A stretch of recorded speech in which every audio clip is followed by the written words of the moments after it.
संजय, संजय, संजय ये ठीक नहीं। संजय खुदकुशी है एक तरह से, उनके सर पर खून सवार है। अगर एक खुदकुशी तो सही सलामत, पर इस खून खराबे को रोकने के लिए आज मुझे अपनी जान भी देनी पड़े तो मुझे मंजूर है। पर अब ये सब मैं और नहीं होने दूंगा। वादा किया मैंने गफूर चाचा को, और उस वादे के लिए अगर मुझे आज सब कुछ उस आग में झोंकना भी पड़े तो मैं तैयार हूँ। हटो। संजय, वादा मैंने भी किया है, मैंने भी जुबान दी है गफूर चाचा को।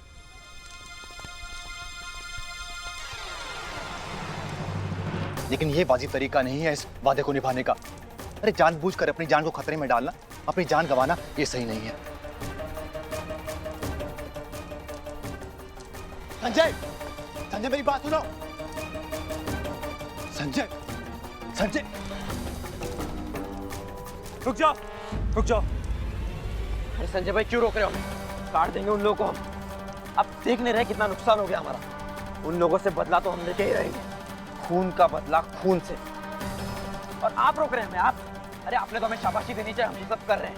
काट काट के मुहाजिर मुली की तरह बुलंदगंज से बाहर निकाल दो। और भाई जी भी तो यही चाहते हैं।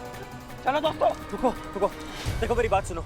रुक जाओ। नहीं संजय भाई, अब रुकने और सुनने का समय गया, अब तो फैसला करने का समय। अरे हमने हाथों में चूड़ियां नहीं पहन रखी हैं और हम लोगों ने तो फैसला कर लिया। अब तुम भी फैसला करो, और वो भी जल्दी, कि तुम हमारे साथ हो या उनके साथ। हम पीछे नहीं हटने वाले, और ना ही हमारे और उनके बीच में कोई आ सकता है। तुम भी नहीं।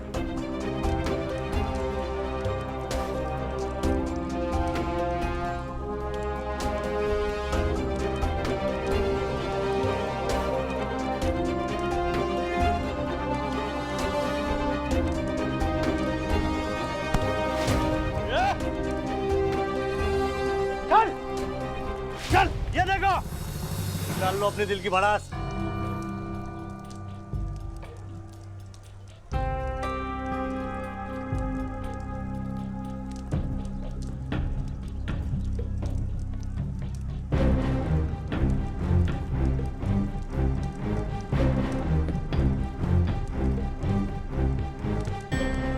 मार दो साले को। पीछे, पीछे, मेरी लाश के ऊपर से जाओगे मेरे भाई तक। पीछे हटाओ। अबे साले, तेरा भाई कब से हो गया ये? काट देंगे तुझे, बता रहे तुझे यहीं पे काट देंगे। 2 मिनट नहीं लगेंगे। क्यों भाइयों?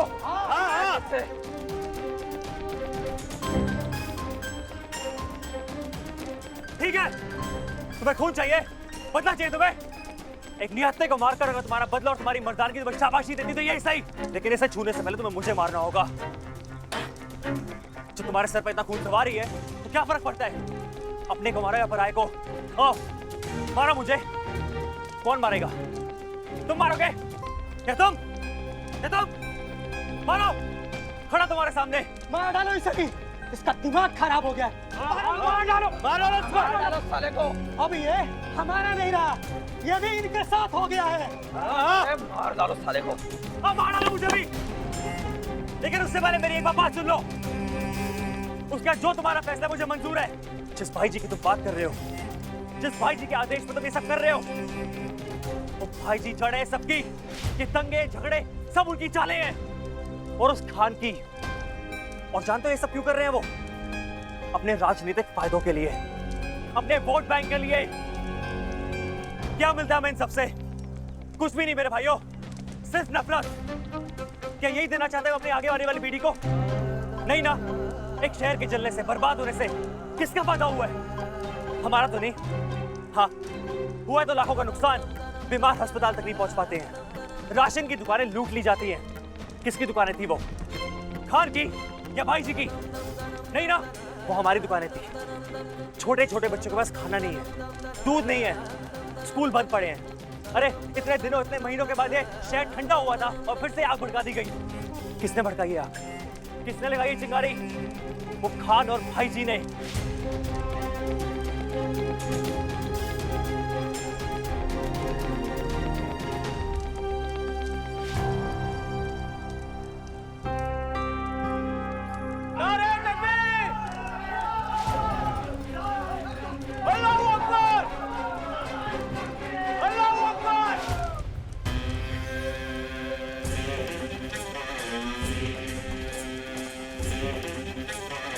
काट देंगे साले को।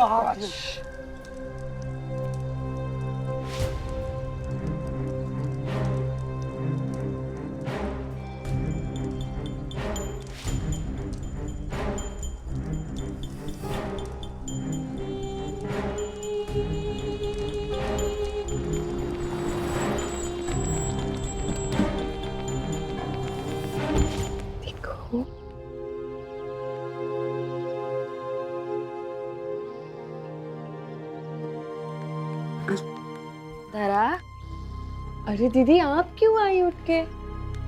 आराम से बैठ। लीजिए।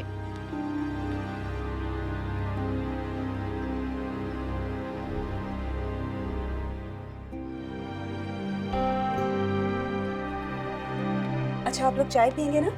मैं चाय बना के लाती हूँ, तब तक आप लोग टीवी देखिए। आओ बेटा।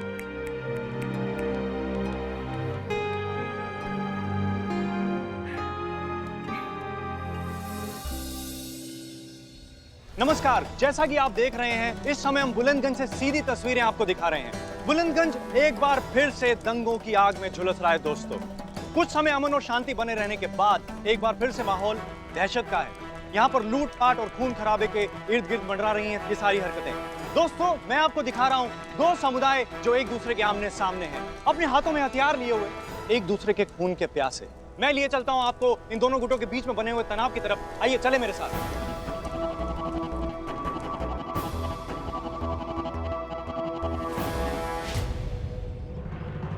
दीदी,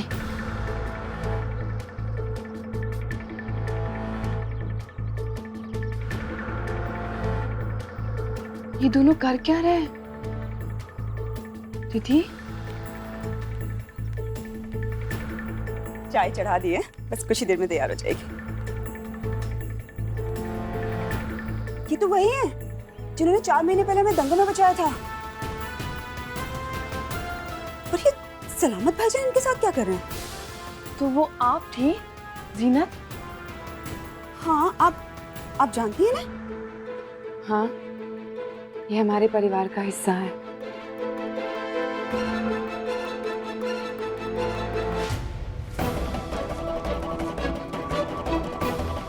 अल्लाह के वास्ते यहीं रुक जाओ मेरे भाइयों।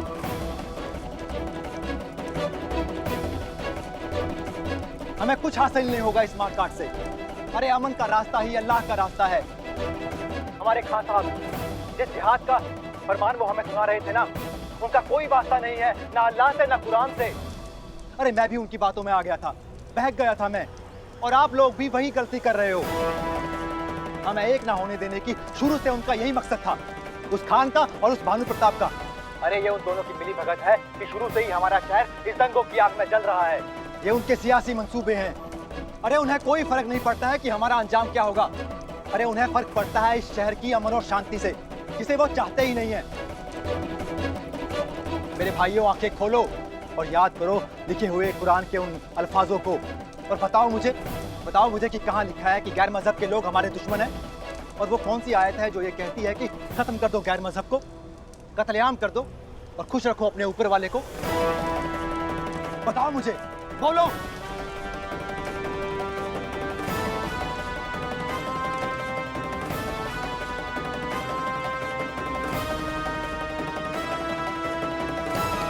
एक को भी नहीं छोड़ना। अल्लाह के होश में आओ।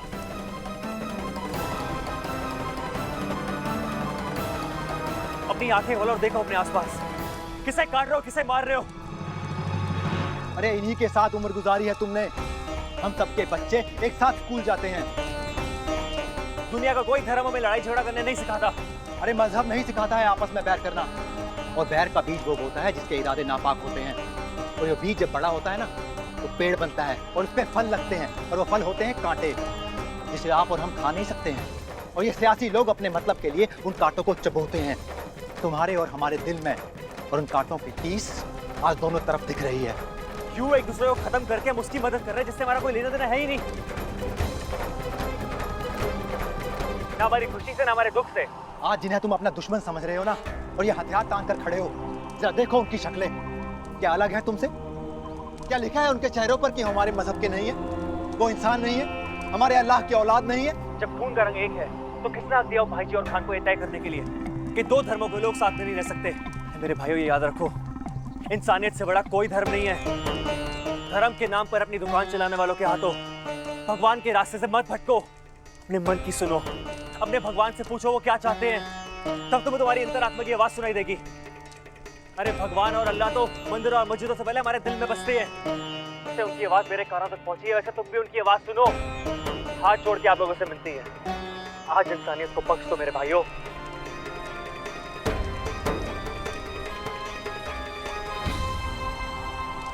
और आप लोग जिस आदमी के कारण यहाँ पे खड़े हैं, सबसे लड़ रहे हैं, वो हमारे बीच नहीं रहा।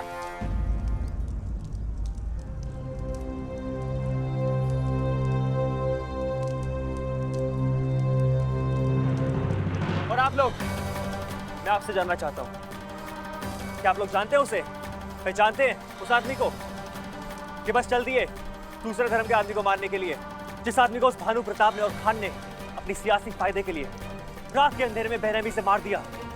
कि जानते हैं आप उस बूढ़े नेक दिल इंसान को, अमन और शांति के फरिश्ते को जानते हैं आप, जिसे हम कपूर चाचा कहते थे।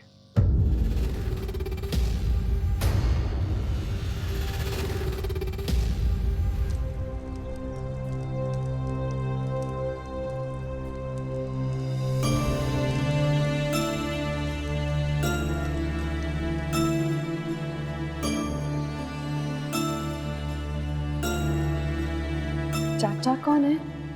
वो गफूर चाचा है। बरसों से यहाँ मोहल्ले में आते हैं। इकलौते मुसलमान हैं जो यहाँ पर आते जाते रहते हैं। बेटा, मैं जिस मोहल्ले में रहता हूँ वहाँ लोग अक्सर कहते हैं कि गफूर चाचा, उन काफिरों के मोहल्ले में मत जाया करो, रुई बहुत जल्दी जलती है। मैं उन्हें जवाब देता हूँ, भाइयों, रुई जख्मों पे भी तो लगाई जाती है, जख्मों को भी तो हल्का करती है। मैं अल्लाह का शुक्रगुजार हूँ कि ये उम्र में ही सही किसी से अपनों का रिश्ता कायम तो हुआ। मम्मा ये देखो। हाँ? घर में खाली बैठा हुआ था तो सोचा बिटिया रानी के लिए कुछ बना लूं। मेरी दुआएं हमेशा आप दोनों के साथ में है, हमेशा आबाद रहो, खुश रहो। पर अगर मैं बच गया तो अल्लाह का शुक्र है, और अगर मर गया तो कहानी बन जाऊंगा।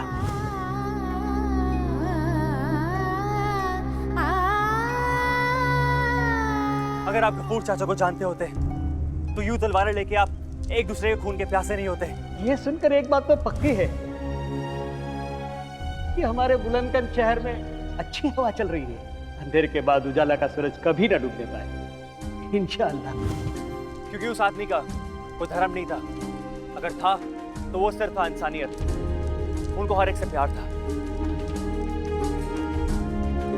धर्म और मजहब का कोई वास्ता नहीं था उनका रिश्तों से, उनके लिए सब एक थे। दोनों को एक साथ देखो, ऐसा लगता है अल्लाह और राम तेरे पास यहाँ है। अपनी आखिरी सांसों के बीच भी उनकी एक ही इच्छा थी, इस शहर की शांति, हम सबके बीच में भाईचारा, प्यार, मोहब्बत, दोस्ती। वादा करो हमेशा एक बनकर रहोगे।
भाई, आज तो कुछ लोगों ने हथियार डाले हैं, पर हमारी कोशिश जारी रहेगी जब तक ये सारा शहर और उसका हर एक बाशिंदा अपने सारे हथियार न डाल दे।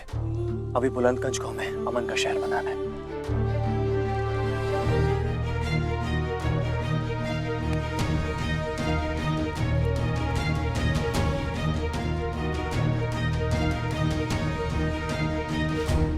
महीनों के दंगों के बाद अब जाकर आम जिंदगी वापस सड़कों पर आई है। पुलिस द्वारा जारी किया गया है कि कर्फ्यू हर जगह से हट चुका है।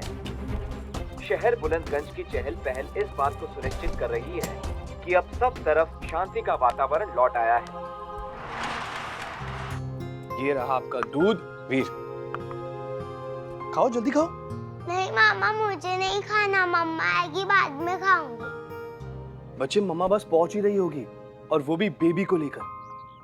मगर अगर तुम खाना नहीं खाओगी तो मैं आपको बेबी से नहीं मिलाऊंगा।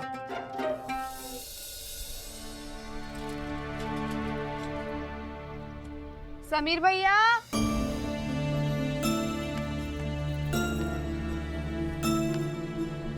मुबारक हो पापा।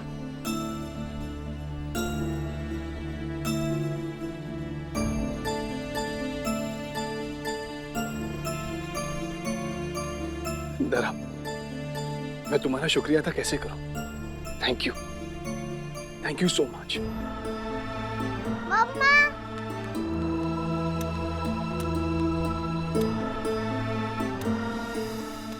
मम्मा आप तो क्यों रहे हो? शुभांगी को मैं गफूर चाचा के बारे में कैसे बताऊं, पर बताना तो पड़ेगा ही।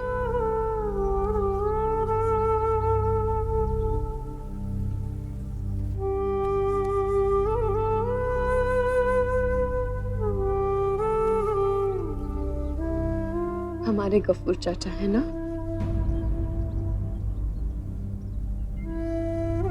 वो अब हमसे कभी नहीं मिलेंगे।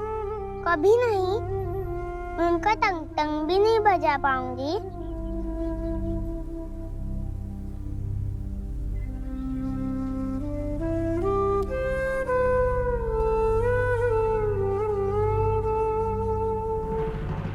चलो अंदर चलो, आप आइए अंदर, चाय पीते हैं। रेमान भाई चलिए, चलो। विदुला, भगवान ने आखिर पापा और बेटे को मिला ही लिया। बहुत लोगों को थैंक यू बोलना है, भगवान को, दरा को, तुमको। सच समीर, बुरे दिन बीत गए। भगवान ने हमें इतनी बड़ी खुशी दी है, और गफूर चाचा, उनकी मौत ने धरा को जैसे दंगों से बांध दिया हो। बिल्कुल टूट गई है वो समीर। उसे हमारे सबसे ज्यादा जरूरत है अभी।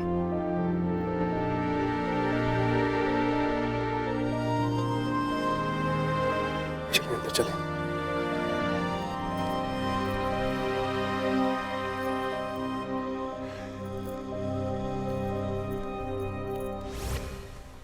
मैं ये नहीं कह रही हूँ कि आपने जो किया वो गलत किया, लेकिन इंसान को अपनी भी फिक्र होनी चाहिए या नहीं? ऐसे माहौल में, दंगों में, उन लोगों के बीच आप निहत्थे खड़े हो गए। किस लिए? उनके दिमाग में अकल डालने के लिए? अपनी बेवकूफी को बहादुरी मत समझिए संजय। भगवान का शुक्र है कि आज आप यहाँ जिंदा खड़े हैं। आपने एक बार भी नहीं सोचा? ये तो आत्महत्या थी संजय। हाँ, वो आत्महत्या थी। तुम बिल्कुल ठीक कह रही हो जरा, वो आत्महत्या ही थी। और तुम्हारा इस बात पे नाराज होना बिल्कुल जायज है, लेकिन उस वक्त मुझे वो ही करना ठीक लगा। और जो मैंने किया ना, वो किसी ना किसी को तो करना ही था। कपूर चाचा की हत्या के बाद ये आत्महत्या एक कुर्बानी होती, पर ये दांव तो मुझे लगाना ही था।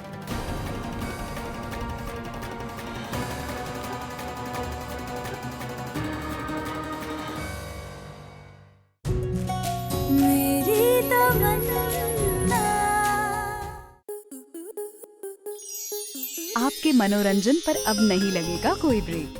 स्टार प्लस के बेहतरीन शोज देखने के लिए लाइक, शेयर और सब्सक्राइब करें स्टार प्लस यूट्यूब पेज को।